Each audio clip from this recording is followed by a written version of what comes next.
आज का विशेष संदेश संत रामपाल जी महाराज के उन सत्संग प्रवचनों का अंश है जो उन्होंने आज से 27 साल पहले यानी कि 1997 में हरियाणा के जींद जिले में फरमाए थे। 11 से 17 दिसंबर 1997 में हुए समागम से लिया गया भाग नंबर 9 आज आपके सामने प्रस्तुत कर रहे हैं। ये विशेष संदेश इसलिए भी महत्वपूर्ण है क्योंकि जो ज्ञान 1997 में संत रामपाल जी महाराज भगत समाज को दे रहे थे वो आज हमारे सभी पवित्र शास्त्र भी प्रमाणित कर रहे हैं। ये सब इसलिए भी बेहद महत्वपूर्ण है क्योंकि गीता जी, वेद, कुरान, बाइबल इन सब सदग्रंथों को संत रामपाल जी महाराज ने सन 2000 में हरियाणा के रोहतक जिले में स्थित रोथा आश्रम बनने के बाद जांचा था। इससे पहले संत रामपाल जी महाराज संत गरीबदास जी महाराज द्वारा रचित अमर ग्रंथ यानी कि सूक्ष्म वेद से सत्संग प्रवचन करते थे। इससे ये सिद्ध होता है कि जिस सूक्ष्म वेद का ज्ञान कबीर साहिब जी ने गरीबदास जी महाराज के माध्यम से बुलवाया वो ज्ञान सभी पवित्र शास्त्रों से मेल खाता है। ये बात हम इसलिए भी कह रहे हैं क्योंकि हमारे पवित्र शास्त्रों में 3 चरण में नाम दीक्षा देने के बारे में बताया गया है और यही 3 चरण में दी जाने वाली नाम दीक्षा संत रामपाल जी महाराज 1997 से अपने अनुयायियों को दे रहे हैं। इस विशेष संदेश में यह भी स्पष्ट है कि चौथे चरण में सार शब्द दिया जाएगा। सार शब्द दीक्षा नहीं है, ये तो क्रिया को समझना है ताकि इस साधना को अधिक कारगर यानी प्रभावशाली बना सकें। आज का ये विशेष संदेश संत रामपाल जी महाराज पर उनके अनुयायियों के विश्वास को और दृढ़ करेगा क्योंकि आज जब भगत समाज ने पवित्र शास्त्रों को देखा तो उन्होंने पाया कि 27 साल पहले संत रामपाल जी महाराज ने जो ज्ञान बताया था वो हमारे पवित्र शास्त्रों में ज्यों का त्यों मिल रहा है। आज के इस विशेष संदेश में दान की महिमा के बारे में भी विशेष ज्ञान सुनने को मिलेगा। तो आइए सुनिए संत रामपाल जी महाराज द्वारा 11 से 17 दिसंबर 1997 में किया गया विशेष संदेश भाग 9। बंदी छोड़ सतपुरुष स्वरूप कबीर साहब तथा उन्हीं के अवतार बंदी छोड़ गरीबदास जी महाराज की अमृतमयी वाणी का खुलासा, सरलार्थ, भावार्थ व सारांश आज तीसरा दिन है सतगुरु की कृपा से। बंदी छोड़ की वाणी के अंदर वो रहस्य छुपा हुआ है जो कि आम भक्त आम संत के बस की बात नहीं कि इसमें से वो रहस्य को निकाल सके। उनकी अपनी कृपा जिस पर हो जाती है वही इस बात को ढूंढ सकता है कि सतगुरु महाराज इस वाणी के माध्यम से हमें क्या समझाना चाहते हैं। कथा कोई सुना रहे हैं और उसके अंदर समझा कोई और बात रहे। रामायण सुनाते हैं, महाभारत सुनाते हैं, इनकी इसमें इन्होंने आवश्यकता भी नहीं थी लेकिन फिर भी लिखनी पड़ी क्योंकि एक तो ये यथार्थता पैदा की हमारे मन के अंदर कि सतगुरु महाराज जो कह रहे हैं वो सत्य है क्योंकि आज से लाखों वर्ष पहले की रामायण ज्यों की त्यों उन शास्त्रों से मिलती है। जबकि गरीबदास महाराज कतई अनपढ़ थे, कोई शास्त्र का ज्ञान उन्होंने अक्षर ज्ञान नहीं था, वो पढ़े लिखे नहीं थे लेकिन वो परमात्मा थे इस बात का उन्होंने सिद्ध किया। आज से लाखों वर्ष पहले की जो भी घटनाएं घटी और जो शास्त्र प्रमाण देते हैं हिंदू और मुसलमान धर्मों के वो ज्यों के त्यों बंदी छोड़ ने लिखवाए ये प्रमाण करने के लिए कि मैं जो कह रहा हूं वो सत्य है। यही कबीर साहब ने लाखों वर्ष पहले की और साथ में योगियों की वो उपलब्धियां जो कि युग बीत जाते हैं उनको जब प्राप्त होती है वो ज्यों की तो बंदी छोड़ने सारा कुछ इसके अंदर वर्णन करके दिया। उन योगियों की उपलब्धियां बताई कि कौन सा ऋषि ने क्या उपलब्धि की, क्या साधना की, उसके प्रति उसने क्या उसके प्रति पाया फलस्वरूप और फिर उससे आगे उसके साथ क्या बना ये भी बंदी छोड़ ने इसमें लिख रखा है। तो इससे हमें ज्ञान होता है कि सतगुरु कबीर साहब व गरीबदास जी महाराज एक ही थे, सिर्फ नाम की भिन्नता थी, शक्ति में कोई अंतर नहीं था। दोनों की वाणी जबकि हम कबीर सागर पढ़ते हैं और फिर बंदी छोड़ गरीबदास जी महाराज का ग्रंथ साहिब पढ़ते हैं वह ज्यों की तो वाणियां हैं। कबीर सावकर के अंदर एक विस्तृत ढंग से महाराज ने खोल खोल कर बहुत लंबे ढंग से लिख रखा है, और इन ग्रंथ साहब के अंदर गरीबदास जी ने उसी की यथार्थता थोड़े से में यानी कुछ दोहों के रूप में और तकरीबन सारा ही वर्णन ज्यों का त्यों दे दिया। ये बंदी छोड़ की कृपा से पहली बार ऐसी हिम्मत उनकी कृपा से हमने की कि सतगुरु की वाणी को खोल कर सुनाया जावे, समझाया जावे, ताकि इसके रहस्य को समझ सके। आप 5-4 बार लगातार सुन लोगे इस महाराज के खुलासे को, तो फिर जब कहीं पर भी पाठ होया करेगा सतगुरु की वाणी का, आप इतने आनंद से सुना करोगे, फिर बार बार कथाएं सुनने की आवश्यकता नहीं पड़ेगी। सिर्फ एक दोहे को पढ़ा सुना, आपकी आत्मा में वो खुशी, वो कथा सारी घूम जाएगी कि बंदी छोड़ यहां पर के कहना चाहो सो। एक ही दोहे में पूरी कथा याद आ जाएगी। जैसे रामायण की कथा आती है तो उसमें एक अनदेव की आरती है महाराज की छोटी, उसमें कहते हैं रावण मांगण गया चून अर्थात लंक बही बेरून। एक कह दो हेते पूरी रामायण हमारे दिमाग में घूमगी। रावण मांगण गया चून ताते लंक बही बैरून। रामायण का जिसने ज्ञान से इतना दुआ काफी है, वो सारी कथा का उसको एकदम 1 सेकंड में स्मरण हो गया और वो पूरा लाभ आपको प्राप्त हुआ जो कि कथा का होया करे। कथा सुनने का बहुत लाभ होता है। बंदी छोड़ने रस बना के उसको कूट को, कितना बड़ी बूटी होती है, उस बूटी को वो इतना विस्तृत है बूटी का, और फिर उस विस्तार है, उसको काटा, उसको काट कर उसका रख काटा, कूट कर छेद कर उसके फलों को, और फिर वो कितना बना दिया, एक बोतल में 1 घूंट पियो, पूरी जड़ी का लाभ मिल जाएगा। इसी प्रकार कथा श्रवण का बहुत लाभ होता है। जब हम अन्नदेव की आरती खाना खाने के बाद करते हैं, हम चाहे किसी के भी घर पर खाना खाते हैं, उस खाने वाले को पूरा लाभ दे आते हैं जब हम अन्नदेव की आरती कर देते हैं। अन्नदेव की आरती में क्या आवश्यक? रोटी मांगी गोरखनाथ, रोटी बिना ना चले जमात, रोटी कृष्ण देव को पाई ताते 86 की खुदा मिटाई। अब देखो कितनी बड़ी कथा इसमें, कि दुर्योधन के भेजे हुए सिखाए हुए दुर्वासा जी पांडवों को श्राप देने के उद्देश्य से वन में चले जाते हैं।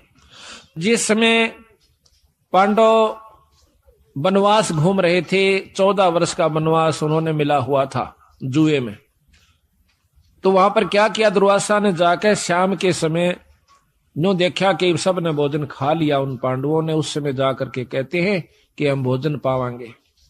वैसे तो लिखा है कि द्रौपदी के पास एक इतना ऐसा पात्र था जो कि सूर्यदेव की उपासना से उसे प्राप्त हुआ था, कि द्रौपदी रोटी ना खावे, चाहे वो कितनों को खिला देवे, चाहे 3 लोग रोटी उसमें भोजन खा जाए, उसका भंडारा नहीं टूटा था उस बर्तन में।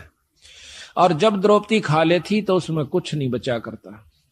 इसी प्रकार कहते हैं कि जो खाना परोसन वाली खिलाने वाली है, अब तो नहीं रहा, पहले ऐसा ही होता था, बुढ़िया पाछे खाया करती सबको खुआ करके, जो भोजन परोसा करती थी उसमें बरकत हो जाती थी। आस्था और श्रद्धा और नियमता ठीक थी उनकी, तो वो अब उस समय भी असर था, आज भी है। अगर उसी नियम को पुगा करके हम फिर शुरू कर दें तो वही ज्यों का त्यों आज भी है। परमात्मा मंत्र नहीं आया, हमारी आत्मा मंत्र आ गया है, मलिन हो चुकी है, अविश्वसनीय हो गए हम, हमें विश्वास नहीं रहा परमात्मा के ऊपर। तो जाके कहा कि भाई रोटी खाऊंगा, दुर्वासा ने कहा, और मेरे साथ 88,000 ऋषि और आए हैं, सबको भोजन खिलाना। अब भाई स्वयं गए सारे के सारे, द्रौपदी से प्रार्थना करी कि द्रौपदी आज तो जुल्म हो गया, और हमने मालूम हो क्यों आया है, दुर्वासा दुर्योधन का सिखाया हुआ आया है, उसका भेजा हुआ आया है कि उनके श्राप दे का हो, और भाई आज तेरे हाथ में हमारी इज्जत से द्रौपदी कुछ कृपा कर दे। वह कहने लगे जी अब कुछ नहीं हो सकता, मैंने खाना खा लिया है, अगर खाना खाने से पहले ऋषिदेव आ जाते तो बेस से कोई चिंता नहीं थी, अरे मेरे बस की बात नहीं है। अब 5 पांडव सोच करते हैं, चिंता बना करते हैं, अब क्या बनेगा। द्रौपदी अर्ज करती है भगवान कृष्ण से। उसी समय सतपुरुष कबीर साहब कृष्ण रूप बना कर आते हैं, क्योंकि जहां पर महाराज कहते हैं दास गरीब साहब दुखता धड़े, जहां किसी के साथ जुल्म होता है वहां पूर्ण ब्रह्म परमात्मा आकर के मदद करते, नहीं तो यू काल इनको खत्म कर दे। भक्ति उठ जावे यहां से, खत्म हो जावे, को भक्ति न चावे भी को ना। अरे यू तो चावे है काल के भक्ति ना करे कोई किसी प्रकार, लेकिन बंदी छोड़ इस भक्ति की आस्था जमाए रखने की खातिर खुद आकर प्रकट होते हैं। कबीर साहब ने खुद नरसिंह रूप बनाया था।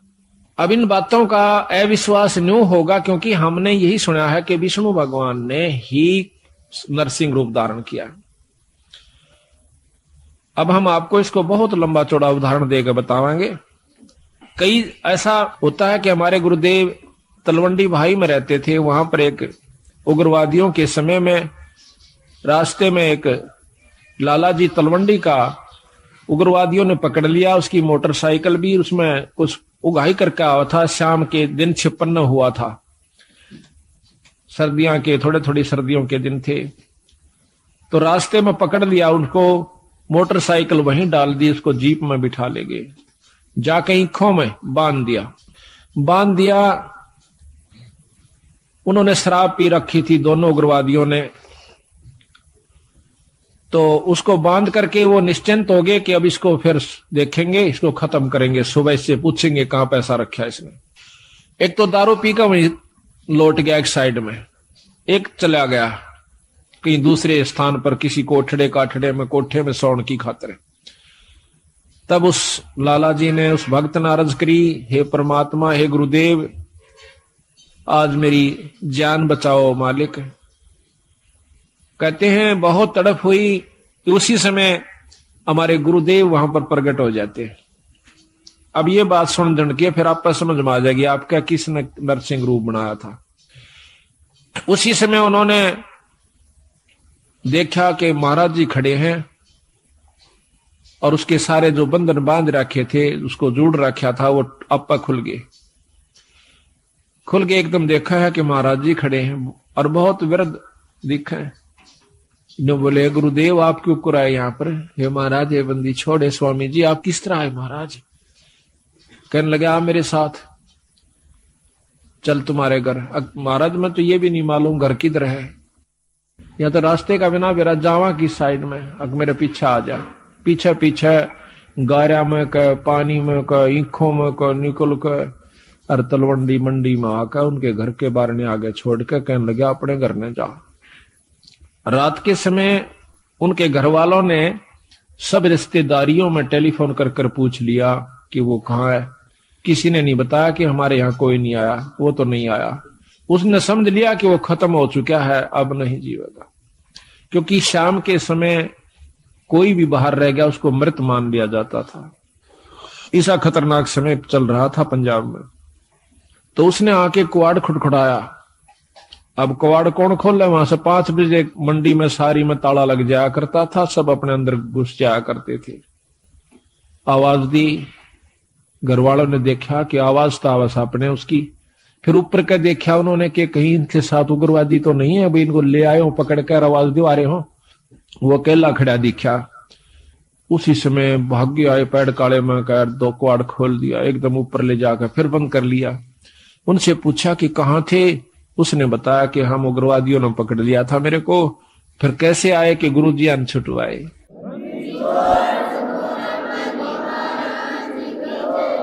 कहते गुरुजी अन छुटवाया। गुरुजी गए थे वहां पर, मैंने खोल के लाए, आज मैं मार दिया जाता है। तो महाराज जी उन दिनों बीमार चल रहे थे, बड़े महाराज कुटिया में थे तलवंडी। तो कहने लगे वो सारा परिवार सुबह सुबह, हे सतगुरु आपने रक्षा कर दी, ये बंदी छोड़े गुरुदेव, हे स्वामी जी आपकी कृपा से हमारा लड़का बच गया है। महाराज आपको कैसे मालूम हुआ आप वहां पहुंच गए? अब वो न कह रहा के कह रहे हो तुम, मुझे ध्यान अच्छी तरह बताओ, कहना क्या चाह रहे हो, कौन मर गया कौन बच गया? उन्होंने फिर सारी बताई कि महाराज आपको ज्ञान नहीं, आप वहां गए इस बच्चे को लाए निकाल के। ने बोला भाई बंदी छोड़ थे ये कबीर साहब, गरीबदास जी थे। अरे मेरे पूठा भी ना जाता, मैं किस जाऊं था बावड़ो।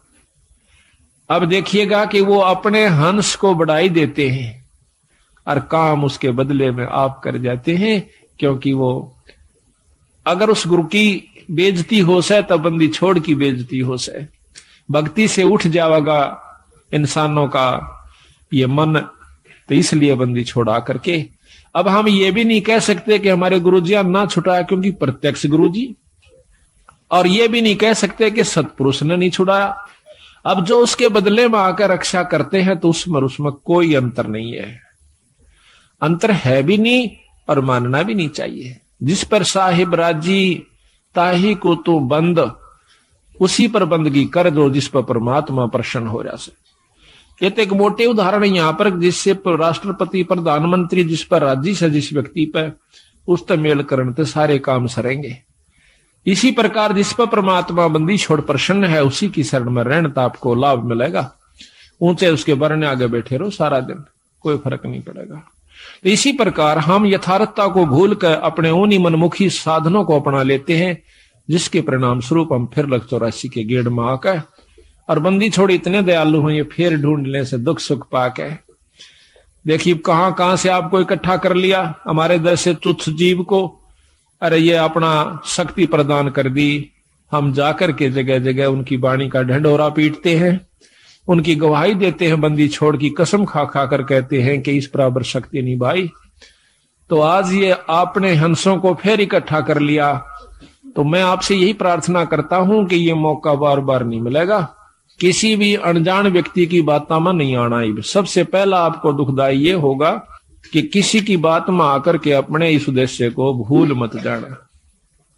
250 वर्ष हो गए गरीबदास जी यहीं थे बंदी छोड़, और वही छुड़ानी गांव, और महाराज का शास्त्र भी वहीं था। वो चुप रहे, बंदी छोड़ देखते रहे। कबीर साहब भी कहते हैं कि जय तू चाहे राम को पाक्या सेती खेल, और कच्ची सरसम पीड़ के भाई खड़ हो ना तेल। वो कच्चा काम नहीं करते बंदी छोड़। ठीक है कोई पाठ करवाता है, थोड़ा बहुत लाभ मिल जाएगा, वो भी गुरु के बिना नहीं। अगर ऐसा होता, हमने देखा कि किसी का वो भगत जन, हम भी उनके साथ आया करते थे, वो किसी का पाठ एक बार कराया करते थे, 10 साल तक ही पाठ उनका नहीं होया करता था। 10-5 साल में किता कोई ब्याह शादी होंगी तो बेशक तो उनके मन में आ जाता कि भाई जो है ना पाठ भी करवावांगे। कई बार वो भी चूक जाया करती थी। तो आज बंदी छोड़ की कृपा है कि हमारी ये पुण्यात्मा साल में 3-3, 4-4 पाठ करवा लेते हैं। एक तो सहमत हो जासे आप करवा दे बंदी छोड़, ईसा सुख दे है आत्मा नो कुरड़ा उठे से एक बंदी छोड़ के नाम पे जरूर करना चाहिए पाठ। ये पीछे यहाँ पर डिप्टी कमिश्नर थे जो कि कल आए हुए थे, अब डायरेक्टर हैं ये हरियाणा के लोकल बॉडीज के। ये यहाँ पर श्री गुलाब सिंह जी स्रोत IAS, तो इन्होंने मेरे ख्याल में ये नवंबर में शुरू किए थे। हमने पहला पाठ नवंबर 96 में किया और अप्रैल मई में ये चले गए थे ट्रांसफर होकर के डायरेक्टर बनकर। अब देख लो 7 महीना में 5 पाठ करवाए थे इन्होंने, और फिर एक कुटिया में करवाया। अब पिछली की हुई कमाई तो इनके सामने है कि आज एक राजा है, और अगली फिर दोनों हाथा शुरू कर दी बंदी छोड़ की वाणी का। तो इससे सिद्ध होता है कि बंदी छोड़ प्रसन्न है कि जो हम कार्य कर रहे हैं, और इसका परिणाम यही हुआ कि आपको यहां पर अवसर भी देते हैं, हिम्मत भी दें से, और समय भी देते हैं, और धन भी दें से आपकी आस्था बन जाएगी। तो ये कच्चा काम नहीं करते बंदी छोड़। तो इन्होंने 250 वर्ष इंतजार करनी पड़ी कि कोई इस बात को समझ कर और नीयत से, इसमें छल कपट नहीं चलता, इसमें पॉलिटिक्स राजनीति को बंदी छोड़ पसंद कतई नहीं करता। यह हमने आजमा कर देख राखी। अगर मैं भी कसूर करूंगा तो मेरा वो दोनों बात से अपनी छतरी अपनी छाया हटा लेगा ऊपर तय, और भाई ने वाह बात से घर ते बाहर लकड़ते पाला पड़े से कर्म का जाडा लगेगा, सर्दी लगेगी। इसी प्रकार सतगुरु अपनी छत्र छाया में अपने बच्चे ने छाती का ला कर रखे। जिस प्रकार छोटे से बच्चे ने माता पिता और दादा गुदड़े में लको कर रखा करे अकेले इसका सर्दी ना लग जा, तो न्यू हमारे को बंदी छोड़ जब उसकी शरण में आ जाते हैं इस प्रकार रखे से। पर हमारी कुमत जो से थोड़ी को ना चौथे युग में आ गया, इकट्ठी होती होती आ रही से। महाराज कहीं युगन युगन की वासना हुई इकट्ठी आन, निर्मल क्यों कर होगा कोई संत लगा नहीं कान। तो बात यही हमारा कहने का तात्पर्य है कि जो 40 साल से वहां पर पापड़ बेल रहे थे, उनकी करनी में अंतर था। उनकी कथनी कुछ और करनी कुछ रही। यहां पर कथनी थोड़ी हो, करनी अधिक हो, जो परमात्मा बंदी छोड़ प्रसन्न होते हैं। इन सारा बेरा हम सोच क्या रहे हैं और करांगे क्या, हम इस तक के छुपा सकते हैं। जीता दास गीसा पंथ के अंदर गीसा संत का एक परम शिष्य हुआ है। वो कहते हैं अपने गुरु को परमात्मा स्वरूप समझकर चले। तो वो कहते हैं कि मेरे पर्दे के महरमी पिया जी, अपने गुरु को कहते हैं, और आपसे कहां लको लो जिया जी, पर्दे तक के आप मेरे जानने वाले हो, ई बाप तो मैं के छुपा सकता हूं मालिक। तो इस प्रकार हमारा भाव बना रहा है कि हम ईश्वर से कुछ नहीं छुपा सकते, वो सारी जानते हैं। तो यही कारण रहा कि सारे हरियाणा में मुश्किल से साल भर में मेरे ख्याल में 5-4 पाठ किसे किसे का हुआ करते थे। वो भी एक पिछली कोई रिवाज रिपस्सी बनी हुई हो तो वो हो जाता था। आज बंदी छोड़ की कृपा से एक महीने में 25 और 26, 27 पाठ होते हैं। वो भी हम 1-2 अपनी किसी कारण की जो है ना रेस्ट की खातिर टाल कर देते हैं, ना तो 30 के 30 पाठ हम कर सकते हैं। और इसी परिणाम स्वरूप आज मार्च तक हमारे पाठ आगे जा लिए, जबकि पहले तो हम करा करते 3 दिन में, 3 दिन के हिसाब से चला करता मैं। अब पाठ तो 3 दिन का ही होता है, लेकिन मैं सिर्फ एक रात्रि में जा सकता हूं। शाम को जान पाऊं सो मध्य के दिन शाम के समय, तो पाठ उसी दिन शुरू हो जाए। जैसे आज पाठ एक शुरू हुआ था, कल दूसरा हो जाएगा, परसों तीसरा हो जाएगा। पाठ रोज एक प्रकाश हो जाता है। इसके हिसाब से लाइयो के एक साल में 300 पाठ, 400, 350 पाठ हो जाते हैं। तो आप देखियो बंदी छोड़ना दोनों हाथों बरसन लाग रहे हैं। आज हरियाणा, पंजाब और दिल्ली, इसमें सतगुरु की विशेष रजा होने लाग रही है। ये तो शुरू से ही ऐसे थे बंदी छोड़, आज के कोना सतयुग से चले आ रहे हैं। सतयुग से पहले के भी हैं। ये तो जब कुछ भी नहीं था तब भी बंदी छोड़ कबीर साहब थे, गरीबदास जी थे। सतसुकृत नाम से सतयुग में आए, त्रेता में आए मुनिंदर नाम से, द्वापर में करुणामय नाम से, और कलयुग के अंदर बंदी छोड़ आज कबीर नाम से आए। अवतार तो इनके और भी होते रहेंगे, जैसे गरीबदास जी उन्हीं का अवतार थे, लेकिन महिमा कबीर साहब की रहेगी। एक नाम ही चलता है इनका, शक्तियां उनकी आती रहेंगी, नाम बदलते रहेंगे, समय समय पर आकर के अपनी हंसों को फिर इकट्ठा करते रहेंगे। हम तो बंदी छोड़ के नौकर हैं। जिस प्रकार एक कुबाड़िया होता है, सेठ साहूकार, वो कुबाड़ी का काम करता है। वो अपने नौकर को, जिसको वो 10-20 रुपए, 30-50 रुपए रोज के देता है, उसको क्या करा है, एक चुंबक दे दे से डोर का बांध कर, और वो उस चुंबक को ऐसे घिसराते चलते हैं, नो टेकते चलन से। उस चुंबक के साथ लोहे के कण जो कि रेत में रले हुए हों उसका चिपक जाते हैं। और वो क्या करता है, वो नौकर उसको उतार के अपनी झोली में डाल लेता है, फिर चुंबक रखना शुरू कर देता है। शाम तक 10-20 किलो लोहा वो ला करके कुबाड़िए को दे देता है। इसी प्रकार बंदी छोड़ ने अपने नाम रूपी, वाणी रूपी चुंबक हमें दे रखा से। हम हर गांव में इसको टिका टिका कर देख रहे हैं। जो बंदी छोड़ के हंस यानी अनुकूल व्यक्ति हैं, जो अधिकारी जीव हैं, वो तो सतगुरु की बात सुनते चिपक जाते हैं। और जो कुबाड़ से, जो कि वो नहीं, उनके अनुकूल नहीं है सतगुरु का हंस, उसने हम 100 बार कहला जब भी नहीं हमारी बात सुन सकता। क्योंकि जिस प्रकार लोहे ने लकड़ी पर 100 बार रख ले और किसी चीज पर रख ले, वो नहीं पकड़ेगा।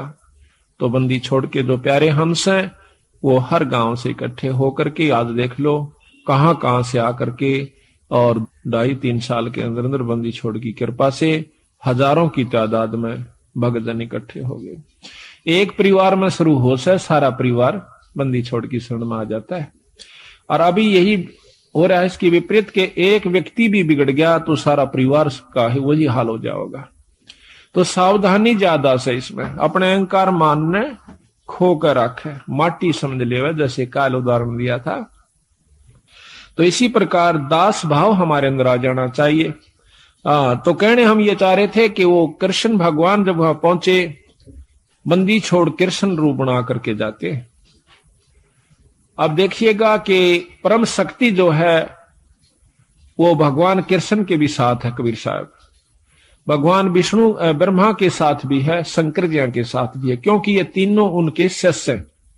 और हमारे तो वह बहुत अच्छी आत्मा है, परमात्मा इसलिए कहलाते हैं, उनमें दया भी ज्यादा है, वो सहनशील भी ज्यादा है। वो तीनों के तीनों ब्रह्मा विष्णु महेश भी बंदी छोड़ के शिष्य हैं। कहते हैं हमने ब्रह्मा को नाम दिया, ओम मंत्र दे रखा ब्रह्मा को, विष्णु को नाम दिया, हरियम नाम विष्णु को दे रखा है, और शंकर भगवान को सोहम मंत्र दे रखा सतगुरु ने, और वही मंत्र हम फिर उनके अनुसार भी जाप कर रहे हैं। तो उनका जो असली नाम है वो अभी इनको नहीं दिया, क्योंकि इन्हों में वो भाव उत्पन्न नहीं हुआ। तो बेशक हम पहला मंत्र देते हैं, वही परंपरा है। उस मंत्र के बाद फिर देखते हैं कि इसमें कुछ आस्था बढ़ी है तो हम सांस का सुमन दे देते हैं, और भी ज्यादा वो परख की जाती है कि इसमें कितनी आस्था बढ़ ली है। उसके बाद फिर उसको सार नाम दिया जाता है।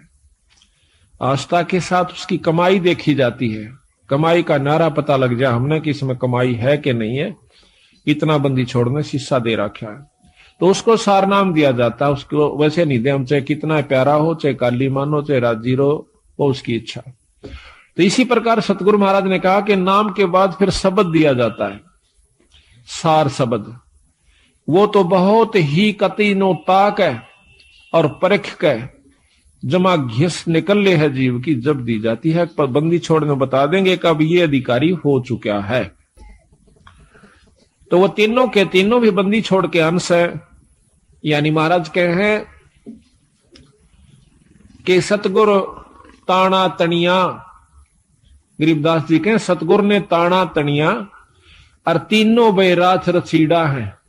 राछ रछीड़ा ये ताणी बनाने के वस्तु ने, सामान ने राछ का आकर, रछीड़ा का आकर, कि ये जो तीनों ब्रह्मा विष्णु महेश के द्वारा यह सृष्टि यहाँ की रचवाई है, और ये तीनों राछ रछीड़ा है।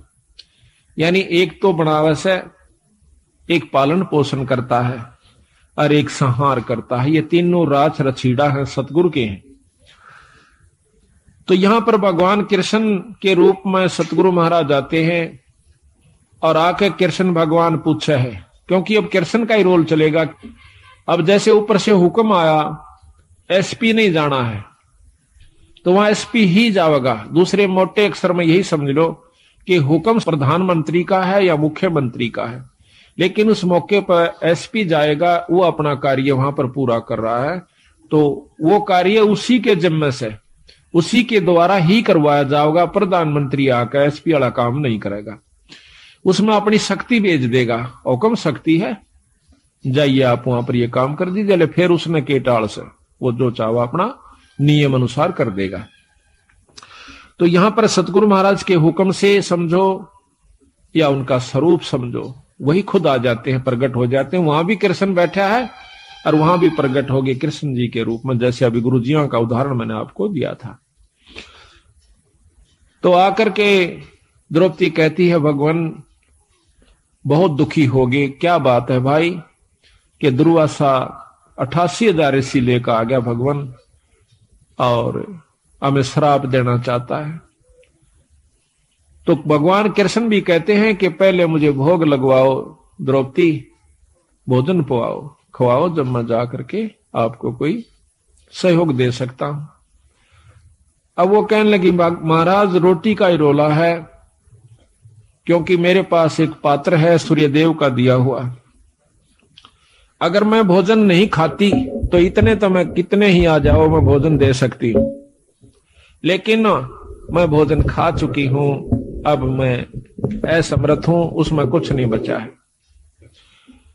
कृपा हमारी दुविधा को, हमारी मुसीबत को दूर करो मालिक।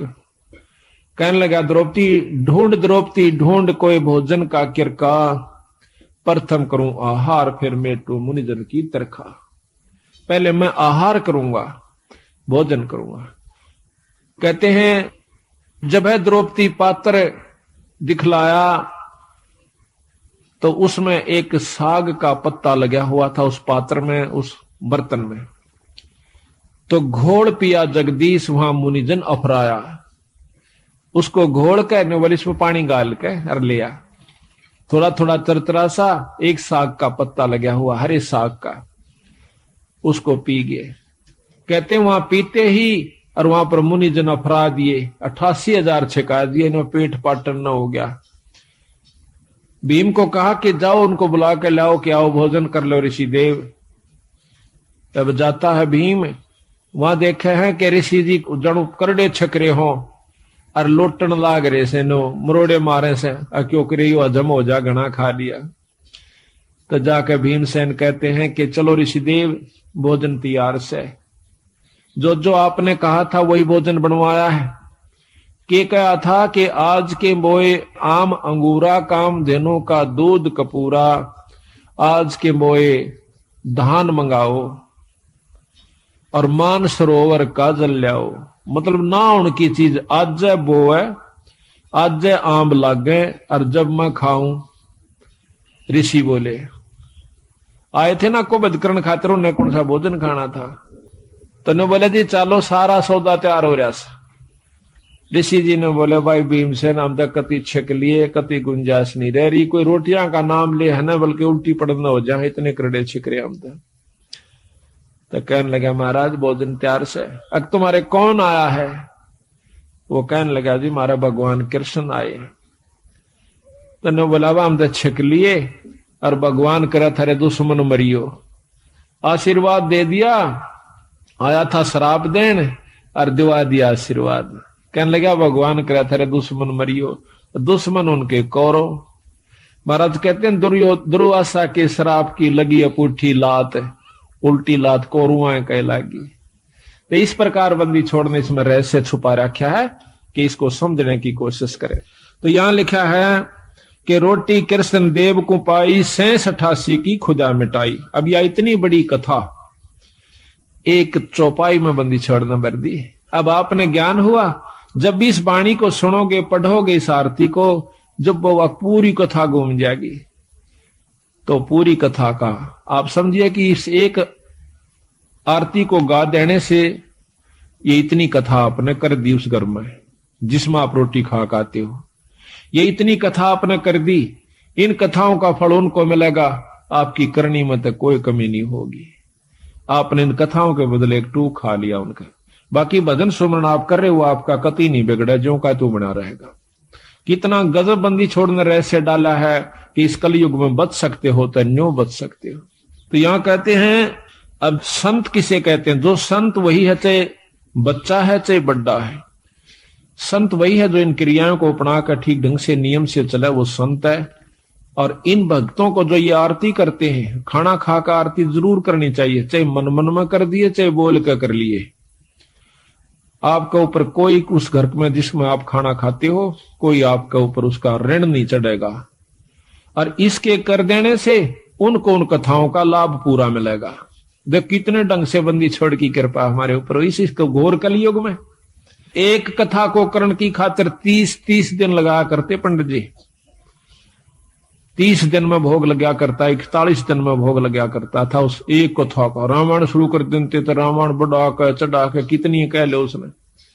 और ये बंदी छोड़ 15 कथा एक ही अन्नदेव की आरती में उस घर में रोज में 2 कर देते हैं। 3 बार खाना खाते, 3 बार ही करते हैं। तो यहां लिखा है कि तंदुल विपर को दिए देख, रची सुदामा पुरी अलेख। अब यह भी कथा कृष्ण और सुदामा की कितनी विस्तृत और कितनी रोचक है कि भाई देखो, भोजन का भोग लगवाया था, तंदुल कहे चावलों को। भगवान कृष्ण को सुदामा जी ने जब चावल खवा दिए तो उसके बदले में उसकी सुदामा पूरी रची, नहीं तो नहीं रची। क्योंकि पहले भी तो प्रेम था, पहले के वो जाना नहीं थे कि सुदामा हमारा प्यारा सा दुखी हो रहा से। पर जब तक वो भोग नहीं लगवा लिया चावलों का, मुट्ठी भर कर नहीं खा लिया भगवान कृष्ण ने, तब तक वो कुछ नहीं कर सके था, समर्थ होते हुए भी नहीं कर सके था। इसी प्रकार बंदी छोड़ हमें बताते हैं, आप बंदी छोड़ का पाठ करवाओ, उसके नाम पर कुछ दान धर्म करो तो मैं करूंगा। वे उनसे परम समर्थ हैं, कृष्ण भगवान से असंख्य गुना ज्यादा शक्तिवान कबीर साहब हैं। पर ये भी फेल हो जाएंगे अगर आप कुछ दान पुण्य नहीं करोगे सतगुरु के नाम पे। फिर ये आपके उन दुखों को दूर करेंगे जो कि कितने भी ना हुआ करते। तो इसलिए इस पाठ और भोग का महत्व बता रहे, साथ में एक कथा के द्वारा पता नहीं कितने प्रकार की आपको शिक्षा दे रहे। तंदुल विपर को दिए देख रची सुदामा पुरी अलेख, आधीन विदुर का भोजन पाई, कैर बूढ़े मान बढ़ाई। मान बढ़ाई से हैं दूर, आजज के हैं सदा हजूर। अब कहते हैं एक गरीब ब्राह्मण के घर में, गरीब विदुर भगत के घर में रोटी खा ली, कौरवों के वो 36 प्रकार के व्यंजन छोड़ दिए, वहां नहीं खाए भगवान ने। परमात्मा प्रसन्न कहां होता है कि जहां पर वो सच्चा प्रेम देखे से, अधीनी भाव दासा तन हो से। एक बहुत लंबा विस्तार से कि भक्ति करे बिन भाव रे सो कौने का जा, और विदुर का जीवन चले गए तजदरी हो धन राजा। भगवान कृष्ण विश्व विदुर का भोजन खान चले गए, राजा दुर्योधन के वो मेवा मान मिठाई नहीं खाई, मेवा वगैरह जो ला रखी थी। तो कबीर साहब भी कहते हैं कि खीर खांड पकवान मिला भाई साकट संग नहीं जा, और लूखा सूखा भगत का रुचि रुचि भोग लगा। साकट के घर में रोटी खान नहीं जाचे उड़ा, वो क्या है मैं कितने अच्छा व्यवस्था कर रखी हो, और लूखा सूखा अपने भगत का उससे आनंद बना ले, वो सुखी होगा भगत संत जो है। तो कहते हैं थाल नहीं था विदुर का धनी जी में दौड़ा, और व्यंजन 36 छोड़ के पाया साग अलूना, अनूना जिसमें नून नहीं था, नमक नहीं था, और वो हरा साग खा के बंदी छोड़ने, यानी भगवान कृष्ण ने खुशी मनाई। मान बढ़ाई से हैं दूर, आजिज के हैं सदा हजूर, बोक बाकला दिए विचार बहे चकवे कई एक बार। बोक बाकला बाकड़ी बना, एक बार अकाल पड़ गया था बहुत भयंकर, अन्न खत्म हुआ। एक राजा ने अपनी नगरी में, कई नगरियों में, जगह जगह पर, बड़े बड़े शहरों में बाकड़ी बनवा दिया करते 2 समय। उनका समय फिक्स कर रखा था कि इस समय से इस समय तक बाकड़ी एक बुगटा बूक, यानी एक बूक नो गाल दिया करते थे, जोड़ी में गलवा के उसको खाओ अपना, दूसरी नहीं मिला करती उसको। और समय फिक्स था कि इतने समय के दौरान कोई आ गया तो ठीक से फिर नहीं होगा। तो वहां भंडारे पर एक भक्त गया, उसने देखा कि भूख उसका गाल दी, फिर देखा उसमें कढ़ाई में कि खत्म हो चुका है, 2-4 का रह रहा सर, 5-7 मेरे पीछे थे। तो 5-7 के हिसाब से उन्होंने थोड़ा थोड़ा करके उनको बांट दिया और कह दिया भाई भंडारा ही बंद हो गया। वो जब जा रहा था तो रास्ते में एक और भक्त आवा था, और वो इतना भूखा था, उठा जा चले फिर बैठ जावे, चले फिर बैठ जावे। उसको मालूम था कि यह भंडारा चला हुआ है। तो वो जो आखिरी लेकर आया था, उसने देखा कि भंडारा खत्म हो चुका और बंद हो चुका। उससे वो पूछ बैठता है, जो बेचारा चल भी नहीं सके था, भंडारे की तरफ जा रहा था, कहने लगा भाई भंडारा चल रहा से? उन्होंने बोला भाई बंद हो लिया। वो कति एकदम अगर ले भाई आज तो रात पूरी हो नहीं सकती, तो मर जाऊंगा, एकदम हक्का सा मान कर पड़ गया। उन्होंने बोला भाई न्यू ना करे, ले मेरे दौरे से तू ये ले ले। और वो उसने भी भूखा, उसने भी 2-3 दिन हो गए थे रोटी खाए। उस भूखे का गवा अपनी भूख यानी वो बाकड़ी कर दी ले ले ले। वो तो इतना भूखा मरा था कि एकदम सारा ने मुंह ठागा टाया को नहीं, उससे के आंजड़े में फटाफट सारा में खा गया। और वो देखता रहा, अच्छा के लेने दे, देखी जाएगी अपनी तो जो बनेगी। उसकी जान बचा दी, वो अपना पड़ गया। सुबह फिर आंख खुली, अपना रोटी खा के जान बचाई। कहते हैं उस एक भूख बाकड़ा ने उसकी जीवन दान दे दिया उस दूसरे को जो कि मरे था कतई। और आप भी बहुत भूखा था, अपनी परवाह नहीं करी। तो उसके बदले में वो जिसने भूख बाकड़ी दी थी उस दूसरे भूखे को जिसकी जान बचाई थी, उसके बदले में वो व्यक्ति कई बार चक्रवर्ती राजा हुआ। एक भूख बाकड़ी देते पर इसी व्यवस्था में देवा जो कि आप भी मरण न हो रहा था, पर उसकी जान ज्यादा बेहतर समझी। बच्चे देखी जाएगी, हमने तो बेचारा जब इस पे उठा जाता ना बैठा जाता। तो कहते हैं उसके बदले में कई बार चक्रवर्ती राजा हुआ उस दान के बदले। तो यहां बंदी छोड़ कहते हैं कि बूक बाकला दिए विचार और बहे चकवे कई एक बार। अब एक वाणी में इतनी गहराई छपी हुई है कि कई बार चक्रवर्ती राजा वो बना। बिठल होकर रोटी पाई नाम देव की कला बधाई। ये बिठल होकर के भगवान ने जो ना विष्णु भगवान ने नामदेव का दूध पी लिया था, रोटी खा ली थी। महाराज कहने लगे भाई रोटी चौपड़ कौन राखी? कुत्ता लेकर बांध लिया, नामदेव रोटी खा था, कुत्ता बन के आ गया। और उसने बिठल भगवान दिखे, लोगा ने कुत्ता दिखे, छालना पकड़े जा। नामदेव कह भाई महाराज जी ये तो बिना चौपड़ी से थोड़ा चौपड़ लो आ लो, घी लेकर गीलड़ी पाछो पाछो बाज जा। और नो कहे अच्छा बावड़ा भगत जी, कुत्ते नो कहे महाराज जी, और कुत्ता रोटी खाए जा। कुत्ता डट गया, रोटी चौपड़ी, दोनों ने रोटी इकट्ठी खाई। लोग नो कहे कुत्ता गेल रोटी खावे, उनने कुत्ता दिखे और उसको भगवान नजर आवे विठल रूप में। विठल भगवान एक विशेष मूर्ति है वहां पर, इसमें महाराष्ट्र के अंदर है। तो वहां विठल भगवान के नाम से, जैसे यहाँ पर कृष्ण की मूर्ति है, वहां पर विठल की मूर्ति बना करके वो लोग पूजते हैं। तो कहते हैं विठल होकर रोटी पाई नाम देव की कला बधाई। धना भगत को दिया बीज जाका खेत ने पाया रीछ। धना भगत जी ने बीज बांट दिया था, बीज। अब देखो कहने तो हम भी कहें सर, आप भी कह दोगे एक धना भगत ने देख बेचारे ने बीज दे दिया था, पर बीज का बांटना कोई बड़का खेल नहीं से। कह तो देना आसान, हम भी कथा सुना दें सा, पर करके देखा इस काम ने जब पता चल रहा है, फिर उसके बदले में प्रतिक्रिया देखियो भगवान की, उस परमात्मा की। अब हम तो लाख रुपया में तभी 2000 जनतियां 6 बस सोचांगे देवा कि ना देवा, और कथा कहें और सुने और सुनावा, चलो कोई नहीं, सुनते ज्ञान होगा, विश्वास भी होगा। धन्ना भगत जावा था, कई साल में तो बारिश हुई, पहले इसी बारिश हुआ करती कभी कभी। उसकी घरवाली ने कहा कि लो जी भगत जी ये ज्वार बोया, और जालन लग गया ना, वो लेकर ज्वार दड़ी पक्की, जो बोली देखे कहते इन्हें किधर राम बांट जा, तो इसने बोया ये नहीं, बालक भूखे मर जाएंगे, राम भी मुश्किल तो बारिश हुई से। वो बोला ना बो क्या आऊंगा। उसने जाकर के रास्ते में जावा था, बंदी छोड़। अब यहां फिर वही रहस्य आता है, जहां जिसको उबारना है बंदी छोड़ बिना कोई उबर नहीं सके। आपको 100 प्रमाण दूंगा ऐसे ऐसे, और प्रमाणित करके दिखाऊंगा, दिखाएंगे बंदी छोड़ की वाणी को कि कबीर साहब आते हैं जब तत् बग जा सजीव का, नई काल इनकी फिर दुरुक्ति कर देता है इन जीवों की।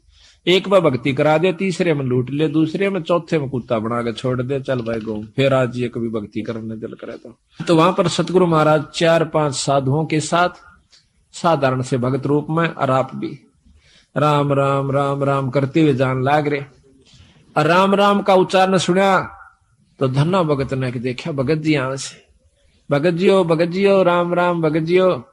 वो खड़े हो गए, वो तो आ ही रहे थे बंदी छोड़ी सी कृपा करने की खातिर। कहने लगे कहां से आए हो?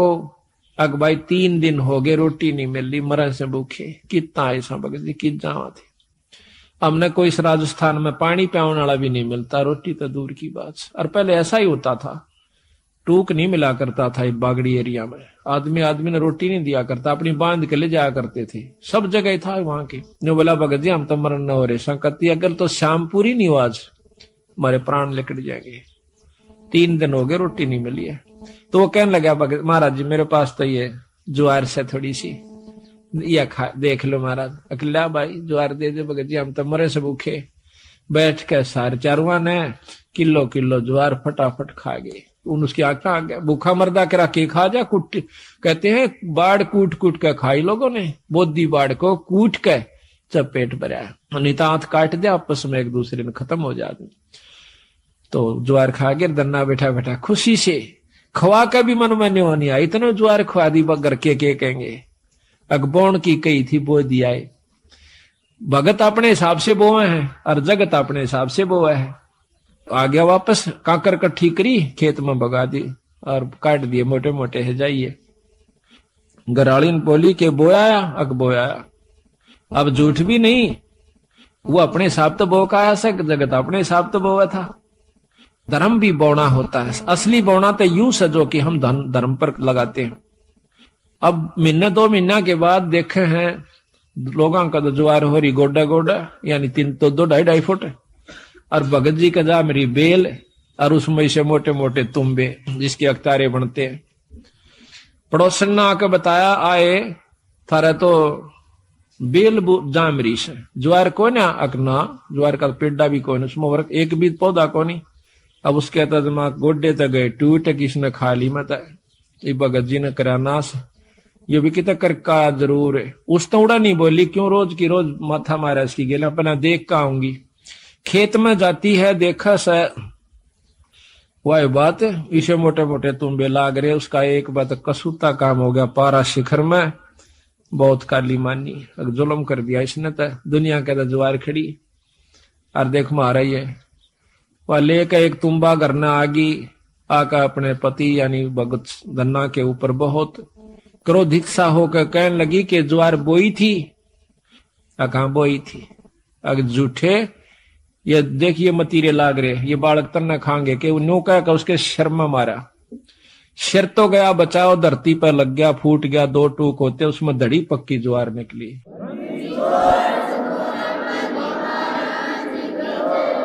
इसने देख के, और वह एक बात धन्ना का नहीं देखा, जो आडी नाड़ करे ने लेट रहा था अपनी सिर बचावन की तरह, और दूसरी तरफ वह धड़ी पक्की ज्वार जो जमीन पर बिखर गई थी, उसने देखा। कहने लगी, महाराज यह ज्वार क्यों करागी इसमें? अकमन ने बेरगवान क्यों करागी? वो मालिक जाना और वो करनिया जाना। उसने वह ज्वार इकट्ठी करी, क्यों टोटा बहुत था, दुख बहुत था, घर न रख दी। लेकर एक चद्दर बहुत बड़ी सी गठड़ी बांध के लाऊंगी, सारे मतीरा में पाओगी। फिर तक मतीरे इतने लाग रहे, ऊपरा तली पड़े। अब बिछा कर चद्दर वह पागल सी होगी, जैसे कंगले ने धन दीख जा, भूखे ने भोजन दीख जा। और वो भी इतना पागल सी होगी, मारा धरका उड़ा उसने मतीरे ने चादर पे, एक मारा मोगरा, उसके 2 टूक हो जा, उड़ा रेता दे, फिर ठा के लावा, ढूला दिया इतना ऊंचा। और आसपास के देखे कि यह ज्वार कितना आवश्य है, इसमें ज्वार कहां से आवश्य है। अड़ोसी पड़ोसी सारे इकट्ठे हो गए, देखे हैं कि भाई धन्ना के तुम्बिया में ज्वार निकला से, गांव इकट्ठा हो गया, सारे फड़ फड़ देखे, वो ढूल लाग गया, इतना लंबा, पूरी राश होगी। कहते हैं उसी समय धन्ना भी पहुंच गया। कहने लगा, भगवान बेईमाना ना करिए, अपना अपना ले जाना, जितना तेरे घर में जरूरत से साल भर का, फालतू मत ले जाना। तो वह कहने लगी, ना सारी ले जाएंगी। अगना सारी नहीं ले जाएगी, अपने अपने हिसाब का ले जा। वह लेगी 2 गट्ठर डोए, 3 डोए, 4 डोए, और बाकिया ने बोला, भाई साबत गांव डोलो, ले जाओ अपने को, साबत गांव ले जाओ, जिसने जितनी आवश्यकता उतनी ले जाओ, फालतू ना ले जियो। तो कहते हैं कि जब वह 5वां 6ठा गेड़ा करन लागी, पूरी गठड़ बांध ली और गाल दंती जा अपने पति ने, अग तू नाश करवाओगा हमारी ज्वार ने, गांव ने बांटन लाग रहा। गठड़ी दरे जाती, उड़ा 2-3 नठवाई थी उसको, घर पहुंची जब 2 किलो रह गया उस गठड़ी में, उसके सिर पर 2 किलो ज्वार रहेगी, तो वह एकदम हैरान रहेगी। धन्ना बोला, भगतनी मैंने पहले कहा था, तेरी जितनी जरूरत है वो तेरी आगी, फालतू नहीं ला सकती तुम। क्यों लाऊं, क्यों नहीं? फेर जाएंगी, फेर आई मर्दी गांव ताई बोझ, दाना नहीं रहा उसमें, खाली गठड़ वो चादर चादर रहेगी। फिर उसने सब्र कर लिया, बात है कि मैं वो रस नहीं छेड़ती मैं इसने। तो इसी प्रकार सारे गांव ने कहते हैं वह ज्वार ढोई आवश्यकता अनुसार।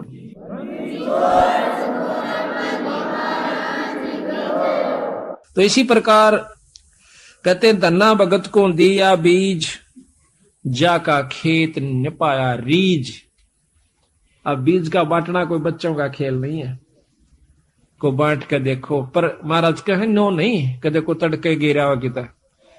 प्रथम नियम से बंद है, गुरु धारण करे, पूरा गुरु यानी सत, जिसका ऊपर पूरी परमात्मा की रजा हो, उससे नाम ले, फिर करनी करे, और करनी करके फिर ईसा मौका हो, फिर करके देखियो। महाराज कहते हैं, करनी कर जरना जरे, सो साधु सिरपोस। यानी करनी करे, ये करनी कर रखी थी पहले धन्ना ने, फिर वो काम किया, तो फिर तमाशा देखा उसका। हम तो अपनी अजमाई हुई बात कहें से भगत जी, लोग दंत कथा नहीं है ये, हमने जो अजमाया सतगुरु की कृपा से वही आपको सुना रहे हैं। आप देखो ये प्रोग्राम जो बंदी छोड़ की कृपा से हो रहा है, इसमें कोई भ्रम नहीं रहेगा आपके। साल भर का आपको मसाला मिल जैसे, फिर महीने में सत्संग होता है, उसमें जरूर आओ, घर घर में पाठ कराओ, साल भर में एक पाठ जरूर करवा लेना, जरूर करवाया करो। जिसका ब्याह नहीं हो पाता हाथ जोड़ा बंदी छोड़ का गए। ये ना समझना कि हम आपको जैसे कई कहें भाई धाम पर जाना नहीं चाहिए, खूब जाना चाहिए। ये हम तो बल्कि प्रथम कहते हैं कि बंदी छोड़ का एकमात्र धाम, पर धाम से जो लाभ है वो जब लाभ देगा जब आप गुरु की आज्ञा में चलोगे। तो यहाँ कहा है कि एक जैसे आपका नहीं बात बनती है, पाठ नहीं करवा पाते हो, कोई इनको 8 बने से, तो सतगुरु का आज्ञा अर्ज करो, खूब अर्ज करो, बंदी छोड़ हमारे भी दया करो। ऐसा नहीं हो पाता तो हमारे पास भी कभी हो जावा जिक्र किसी कारण से, तो हम भी रोआ बंदी छोड़ के आ गए, अर्ज उन्हीं से करनी है। तो इस प्रकार फिर एक दिन आपके बंदी छोड़ सुन लेंगे और कथा होनी शुरू हो जाएगी। मां